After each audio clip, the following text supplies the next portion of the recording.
Warning: the following content may contain elements that are not suitable for some audiences. Viewer discretion is advised.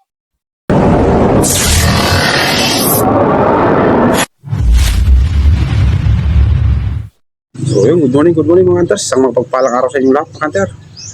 Isang malamig na umaga sa inyo. Wala. Mahapon dito sa aming hunter. Lamig-lamig. So dito tayo sa likod bahay hunter. Hindi naman tayo nagkanting. Panggabi tayo hunter. Bali wala tayong tulog. So naalala ko pala yung hunter natin na nagre-request ng review ni Beta Guns daw. Ito. Yan hunter si Beta Guns. So, bago pong lahat, kanter, welcome po sa ating munting channel, Boy 39 Mix Vlog.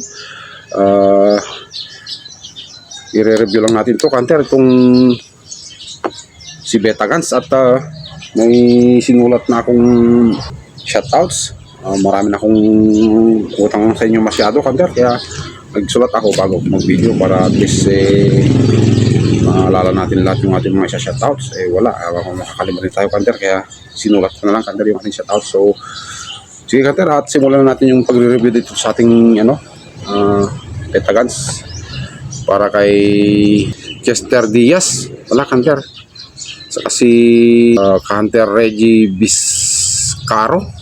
So ito kanter yung ating review ngayon dito sa ating Beta Guns. Ito kanter, yung silencer niya pa rin pero rinipak ko to kanter. Ang haba 6 inches pero rinipak ko, nilagyan ko ng 3 divider kasi ito kanter, isa lang yung kanyang divider. Kung bibili kayo nito kay seller, alam nyo na kanter kung sino yung seller dito. Isa lang yung divider dito, tapos yung plastic na nakalagay dito sa kabilang kwarto ng ng silencer umuuga-uga. So pag pumutok ka, yung divider gaganong-ganon, gagawang-gewang. So may posibilidad na yung bala, pellet, sasayad dito sa loob. So ang ginawa ko, nag-DIY ako ng 2 pang divider. So binagyan ko ng 3. Tapos pinalitan ko rin yung nilagay dito sa loob kanter kasi wala. Ano ba yun? Pang is-is sa plato. Sa kaldero pala yung nilagay. So binago ko lahat. So binago ko rin tong regulator kanter. Ayan. Ginawa ko ng Taiwan. Pero yung nagtatanong pa rin na kanter, kalimutan ko ng pangalan, nakalimutan ko sinulat kung ano daw size ba itong regulator ni Beta Guns. Itong regulator niya is M18 5.8 kanter, yung kanyang thread. So maliit yung butas ng tangke niya. Tapos medyo maiksi siya. 0.38 lang kanter yung kanyang tangke. Tapos yung receiver kanter, ito si Beta Guns. Yung para sa mga hindi pala nakakalam sa inyo kanter, yung ating Beta Guns dati, meron tayong Beta Guns dati. Ako sana nagipit tayo nun. So Gen 2 ata yun yung ating Beta Guns dati. Kung Gen 2 ba yun o Gen 1 kasi maliliit yung kanyang pangalan. So bali ito kanter, kinuha natin sa tropa, kaibigan natin na seafarer. So hindi naman nagagamit, so inalok sa atin. So ayan, kinuha natin. Kumayag naman, mura lang ito binigay kanter kasi nga hindi naman nagagamit. Nandun lang yung barrel nito kanter, iba na rin binago natin. DBB barrel nito kanter, 21 inches. Yung barrel nito 19 inches kanter yung original niya, tapos nasira kasi nga naka-stack lang dun sa ating kaibigan na si Ferrer. Naka-stack lang pati dito sa ibabaw, lahat kinalawang, tapos yung loob kinalawang, kaya pala hindi na tumatama. So nung sinilip ko, napakakapal pala ng kalawang sa loob. So ang ginawa ko doon, paniksay ko na sana na may katropa tayong nasa ibang bayan. Nakursunodahan ko yung kanyang barrel kasi nakita ko nakasuksok lang doon sa may lagay niya ng airgun. Sinabi ko bilhin ko na. Tapos sinalok ko yung dating barrel ni Beta Guns. Sabi ko, pwede bang swap na lang pre at magdagdag na lang ako kung kailangan, sabi ko sa kanya. So binigay niya, nagdagdag tayo ng 1K. Pero 20 inches yung cutter hanggang dito. Yung galing sa tropa na sa ibang bayan. Yung original ni Betagans na bakal din, solid steel, kinalawang yung loob, pinalit ko doon at paniksay din lang naman niya. So kinuha niya, nagdagdag lang ako ng 1K, pero naka-order na kasi tayo noon ng ganito, DBB, so sayang naman kung di natin kakabit, so kinabit ko na. Pero pwede pa yun, Kanter, yung galing sa tropa na barrel na 20 inches. Yung PCB kasi nung Kanter, yung pinagkuha na natin ng isang barrel, ganito din yung receiver pero walang tatak, walang pangalan. Halos kulang, siguro nasa 0.9 mm lang yung kulang niya dito sa gatla para maging 5 inches. So inano lang natin yon, grinding lang natin konti para makapasok dito sa receiver ni Betagans. So okay naman yung patama noon, pero nilagay ko na tong DBB para may silbi naman kasi in-order nga natin. At gusto ko dito kasi sa DBB hindi siya kakalawangin, Kanter. Tapos minituruan ko na rin ito, binago ko rin, Kanter, pala yung yung laman loob nito, spring, firing pin, yung bulb niya, yung bulb niya binago ko, Kanter. Saglit, Kanter, at kuha tayo ng ballpen. Ipakita ko sa inyo yung binago ko. Hindi ko naman binuksan ito, Kanter, para mahirap mabomba, Kanter, may karga yan. Ayan, nasa 1850, 19, gano'n. Ayan, o. Ito yung output, 18. Saglit, Kanter, at kunin ko muna yung ballpen at ipakita ko sa inyo yung ginawa ko dito sa loob ng ating Betagans. So ito, Kanter, yung ating ginawa sa loob ng ating Betagans. Ito yung dati. So ito yung bulb, dito yung firing pin. So ganyan yung tabas ng uso ng bulb niya, Kanter. Yan ang tumatakip doon sa may bulb seat. So parang ang hirap takpan, di ba? Kasi gilid to gilid ang tumatakip. So hirap pagka naubusan ng hangin, bombahan mo, puro singaw. Ngayon, ang ginawa ko, Kanter, ganyan, ayan, patulis. Ayan, ito yung spring, Kanter. Imagine natin, ito yung spring. Tapos dito yung hammer, dito banda yung hammer. Dito banda yung hammer. Nandito yung hammer, papalo. Tapos ito naman yung valve seat, nandyan. So yung spring, kung mahina-hina yung spring, pag pimutok ka kahit 3 pa lang, nasa 2,000 o 2,500 yung karga mo. Kung mahina yung spring nito sa ganyang style na valve, pag mahina, wala, labas lahat yung hangin, o 5 mo na lang o 10. Tapos ito, so yan, tuloy natin, Kanter. Wala, yung dalaga ko, music, malakas-lakas, makapiright tayo. Ito, Kanter, naman, yung patulis na yan sa may butas ng valve seat. So kuwan pa lang ang tawag nito, nakadikit pa lang, kahit di pa nadidiin, so nasasarado na yung hangin, di ba? Imagine mo na lang, pag ganyan, o nasa ibabaw lang yan, di ba? Yan, tapos ito nakasarado na agad, nakadikit pa lang. Yon, kailangan gulatin mo pa para maging mag-lock siya. Kumbaga, ito nakalock na kahit hindi pa siya nabubombahan. Ito. So mas madaling karga ng hangin, Kanter. Walang masasayang sa bawat pump mo kung ganyan ang style, Kanter. Sa bagay, depende naman siguro sa spring, pero ito yung ginawa kong setup, Kanter. Sa mga nagtatanong, kasi may mga nagtatanong sa atin kung paano ginawa natin setup sa ating valve. Saglit, Kanter. So yan, Kanter, yung ating ginawa sa ating Betagans sa loob. Pinalitan ko rin yung kanyang spring, Kanter. Yan. So ito na siya, Kanter. So bali inano din natin yung kanyang bat,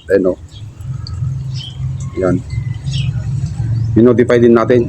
Tinutulang ko dito ng mahigit 1 inches itong kahoy, kasi may bitak ito dati dito wala, kasi dito kung pinutol may bitak siya, mahigit 1 inches. So tinanggal ko yung bitak dito, sa ako nilagay ulit to, pero pinakinis ko pa mabuti Kasi hindi siya makinis nun eh.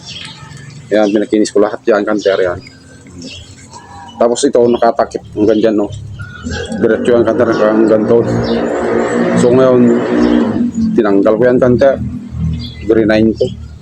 Tapos, nilagyan ko ng gatla dyan, pagka noon, para mas magandang tignan, di ba, ang pogi, oh. Diba? Tapos ito, kanter, tinabas ko rin itong, ano ba yun, chickpeas ba ito?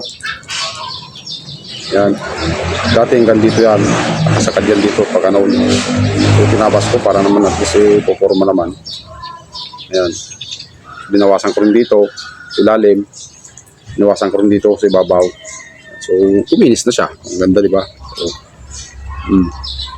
ganda, di ba? So yun lang, kanter, yung aking binago dito sa aking Betagans. Yung laman loob. Tapos tinuning ko pala. Kasi nga, ayaw tumama nun. Baka dun sa kanter, sa barrel din. So, nagpad tayo ng barrel.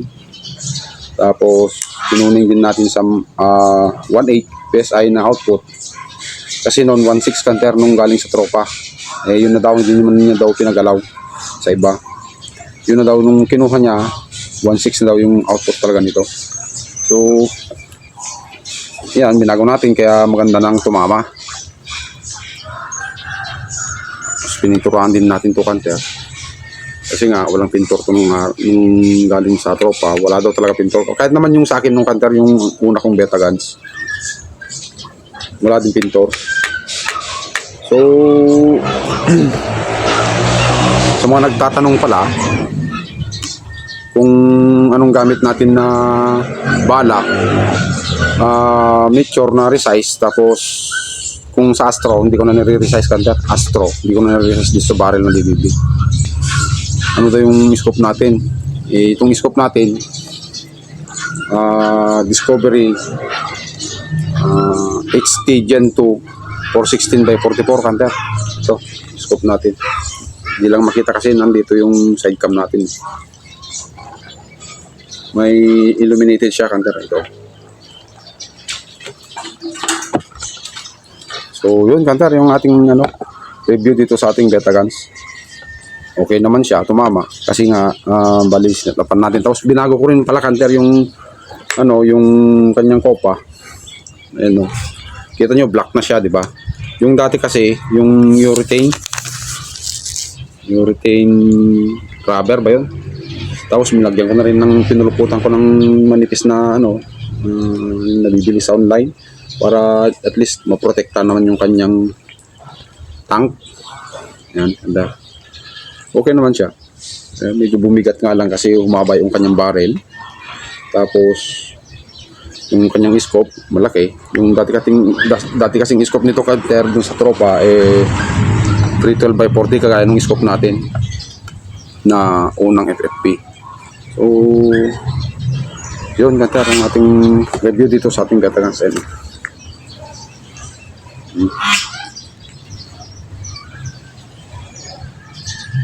Gwapong-gwapo na siya kasi ninodify natin yung kanyang bag. Pati ito, kanter, ninodify ko, inatras ko to kasi nandyan sa harap malayo masyado. So ngayon, pinagitna ko lang. Yan, nasa gitna yung gatilyo niya, diba? Dati kasi nandito sa medyo harap. So ninodify ko rin ito. Lambot yung, kanter, nasa pinakamaluwag na adjust yung ating ginawa, kanter, yung tuning natin dito sa Betagans. Okay naman, tumatama. Kita nyo man yung mga patama niya, kanter, diba? Sa 50 meters tumatama siya. Kahit 60, 70 tumatama rin siya. Pero di ko nasubukan yung 70 kasi wala naman tayo pagpraktisan dito. Hanggang 52 lang naman tayo. Yun si target. So ito, kanter, simulan natin yung sa ating set out pala. Ayan, unahin na natin si Boss Janbep. Shout out sa iyo, boss. Salamat sa suportang walang kasawaan. Boss Janbep, Sir Mando Coloma, shout out po sa iyo, sir. Sir Raven 2K, shout out po sa iyo, sir. Ilocano Gunner, shout out sa iyo, bro. Emers Game, shout out sa iyo, bro. Marvin Canceran, shout out sa'yo idol. Kabangbang Hunter, shout out sa'yo idol. Ilocano Sniper PH, shout out sa'yo idol. Peace Destroyers, shout out sa'yo idol. Mga Palauto Vlog, shout out sa'yo idol. Joby Rose Fundador, shout out sa'yo idol. Freddy Uyudan, shout out sa'yo idol. Si Hunting, shout out sa'yo idol. James Colar ng Solano, shout out sa'yo idol. Don Sipat TV, shout out sa'yo idol. Marlon Palero, shout out sa'yo idol. CJ Ronquillo, shout out sa'yo idol. Kasulam TV, shout out sa'yo idol. Andrew Tambong, shout out sa'yo idol. Lucas Cañete ng Bohol, shout out sa'yo idol. Joey Padre, shout out sa'yo idol. Maraming salamat sa walang sawang suporta idol. Tumbaga Hunter TV ng Quezon Province, shout out sa'yo idol. Fernando Vicente, shout out sa'yo idol. Lagataw TV, shout out sa'yo idol. Jitel Bartolome, shout out sa'yo ding. Michael Lopez, shout out sa'yo Lakay. Lloyd Gonzalez, shout out sa'yo idol. RCD Guzman, shout out sa'yo Master. Joginder Bukag, shout out sa'yo idol. Silent Hunter, shout out sa'yo idol. Walfer Aquino, shout out Lakay. Maraming salamat sa'yo. Yaman ako na Malweg Tribes and Fishing, shout out sa'yo Lakay. Eric Soriano, shout out sa'yo idol. Devin Arcia, shout out sa'yo idol. Romel Flores, shout out sa'yo idol. Michael Domingo, shout out sa'yo idol. Angel Fusion, shout out sa'yo ding. Jeffrey Ehe, shout out sa'yo idol. Ariel Ducos at Carlo Danan, shout out sa'yo idol. Sir Carlo Beher ng Quezon Province, shout out sa'yo sir. Ang gaganda ng mga PCP na benta mo, lalong-lalo na yung FX M4. At kay dito kay GCG Ergans, shout out sa'yo Lakay. Mark John Sena, shout out sa'yo idol. Armand James Santiago, shout out sa'yo idol. Joby Ronho, shout out sa'yo idol. Triggerman Hunter, shout out sa'yo idol. Alvin Pakyudan, shout out sa'yo idol. Fernando Lazaro, shout out sa'yo idol. Pons TV, shout out sa'yo idol. Daniel Toledo, shout out sa'yo Master ng Cavite. Joel De La Cruz, wala, shout out sa'yo idol. Jun Bartolome, shout out sa'yo idol. Ang Solano, Aneto Mix Adventure, shout out sa'yo idol. Reynali Suday, shout out sa'yo idol. Chunter Vlog, shout out sa'yo idol. Mario Conde o MBC Mix Hunter, shout out sa'yo Lakay. Joey Padre, shout out sa'yo idol. Nas Sampaga, shout out sa'yo idol. J Valdez TV, shout out mga paritoy. Pugtiyaw ng Kalinga, shout out sa'yo idol. Jojo Mendoza, shout out sa'yo idol. Kabagis Hunter, shout out sa'yo idol. DJ Edsun, shout out sa'yo idol. Junriel Asuncion, shout out sa'yo idol. Rex Torre Franca, shout out sa'yo idol. Charmaine Alcones, shout out sa'yo idol. JR ng Lamot Ipugao, shout out sa'yo Lakay. JB Bayawa ng Poner Apayaw, shout out sa'yo idol. Jonathan Seriaco, shout out sa'yo idol. Norgin Felix, shout out sa'yo idol. Joginder Bukag, shout out sa'yo idol. Bukag na Face, shout out sa'yo idol. Mike Bello, shout out Lakay. Oli Fabia, shout out sa'yo idol. Warli Guido, shout out Lakay. Victorino Cardenas, shout out sa'yo Lakay. Eduardo Agustin, shout out Lakay. Cherry Palio, shout out sa'yo idol. Juni Pineda, shout out sa'yo idol. Valdez Rosario, shout out sa'yo idol. Glenn Fishing Hunting, shout out sa'yo idol. Dami kanter meron pa dito sa likod marami tayong utang sa ating mga kantas kasi. Marlo Ramos, shout out sa'yo idol. Pasmado Hunter, shout out sa'yo idol. Phil Cacasio, shout out sa'yo idol. Ray Sabado, shout out sa'yo idol. Z Hunting, shout out sa'yo idol. Kalangoya Tech ng Santa Fe, Nueva Vizcaya, shout out sa'yo Lakay. At dito kay ano ba yan, Romana Lin ba ng Kuwait. Ramon Malana siguro to kanter. Ramon Malana kasi binaliktad ni idol Ramon Malana siguro to ng Kuwait. Mas Nasriel Mantak bro. So yan kanter yung ating mga shoutout. Chester Diaz yung nag-request ng review. At saka dito kay G. Biscaro. So yun kanter yung ating shoutout. Pakikorek ka na lang kanter kung meron tayong maling pagbigkas. Ano po, wala, madali natin at masyadong mahaba yung video maboboring yung iba.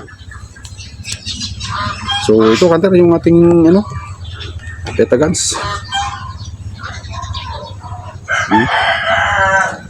So mga nagbabalak pala na bumili sa Beta Guns ng ganito, Beta Guns na unit, kung marunong kayong mag-tune at marunong kayong gumawa dito sa laman loob, tulad ng sinabi ko kanina, pwede siguro bumili kayo, pero tignan nyo yung isang video natin patungkol sa beta guns. May mga comments doon na sila mismo ay napatunayan kung gaano ka-responsable o ka-responsable yung seller. Huwag na tayo magsabi ng tawag nito ng seller kasi ng pangalan, kasi baka sabihin pa sinisiraan natin sila, pero yun ang totoo, Kanter. So pasensya na, Kanter, maingin na naman yung ating mga gansa, may kaaway na naman kasi yung mga pato. So yun lang, Kanter. Kung may tatanong kayo ulit, mahirap kasi mag-explain sa comment section, so gagawin na lang natin yung video siguro yung Kanter. Okay naman tumama, Kanter, basta ma-tuning mo lang. Kung marunong ka mag-tuning, okay naman. So bali pinutol ko rin pala dito, Kanter, sa dulo nito kasi ang haba nito Ayan. Tapos yung tinanggal natin dito, mahigit 2, tapos mahigit 1 inches naman yung dito. So hanggang dito yung dating kahoy niya, plus itong rubber pad yung haba na ganyan na. So pinutol ko siya, naging umiksi yung kanyang back pad. Umiksi siya, gumanta, Kanter. So sige, Kanter, maraming salamat sa inyong lahat, Kanter, sa inyong walang sawang pagsuporta dito sa ating munting channel. Pasensya na kayo, Kanter, kung madalang tayo makapag-upload ng ating video, lalong-lalo na sa ating mga solid supporters, kasi inaabangan nila yung ating upload. Pero yun nga, minsan kasi busy naman tayo, minsan puyat, kahit puyat pupunta tayo para lang may ma-upload tayo. Ito, may mapanood naman kayo, hindi naman kayo maboring. Kinakalawang naman itong So yun, Kanter, salamat ulit. Maraming salamat sa inyo lahat. God bless all, Kanter. Sana po kung kayo magsawang suportan itong ating munting channel. Sana rin po sa mga yung palang papadaan dito sa ating munting channel, subscribe man dyan, Kanter.